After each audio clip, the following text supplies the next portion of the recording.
வணக்கம். இந்த ஒரு தொகுப்பில் நம்ம எதை பற்றி பார்க்க போகிறோம் அப்படின்னாக்கா, மாணிக்க குட்டிச்சாத்தான் வசியம். நிறைய பேர் வந்து குட்டிச்சாத்தான் வசியம் பண்ணால் நம்மளுக்கு அதை பண்ணணும்னு ஆசையாக இருக்கு. ஆனால் அது நம்மளுக்கு ஏதாவது பிரச்சனை கொடுத்துருமோ, இல்லை நம்ம ஃபேமிலிக்கு ஏதாவது பிரச்சனை கொடுத்துருமோ, இல்லை நம்ம அதை விட்டு நம்மளை விட்டு போவாதோ, இல்லை நம்மளை பயமுறுத்துமோ அப்படி இப்படின்னு நிறைய பேர் வந்து தப்பாக நினச்சிக்கிட்டு பயந்துக்கிட்டு அதை பண்ணாமல் இருக்காங்க.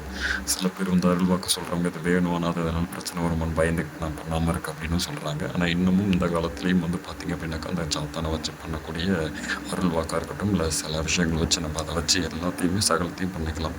ஸோ அந்த மாதிரி வந்து உங்களுக்கு சகலத்தையும் வந்து இப்போ ஒரு அருள்வாக்கு பண்ணணும், இல்லை நான் அதை வச்சு எல்லாத்தையும் அஷ்டகர்ம 24 செயல்களும் பண்ணணும் அப்படின்னாலே நீங்கள் வசம் பண்ணி வச்சுக்கலாம். இதனால உங்களுக்கு எந்த ஒரு பிரச்சனையும் வராது. ஸ்க்ரீனில் தெரிகிற நம்பருக்கு கான்டாக்ட் பண்ணுங்கள்.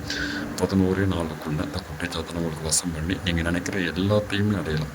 வசியம், பெண் வசியம், ஆண் வசியம், இல்லை வந்து பணம், பதவி, செல்வாக்கு, இந்த மாதிரி நீங்கள் கேட்கக்கூடிய அனைத்தையும் உங்களுக்கு செய்யும். எந்த ஒரு பாதகமும் இல்லாமல் ஸ்க்ரீனில் தெரிகிற நம்பருக்கு கான்டாக்ட் பண்ணுங்கள்.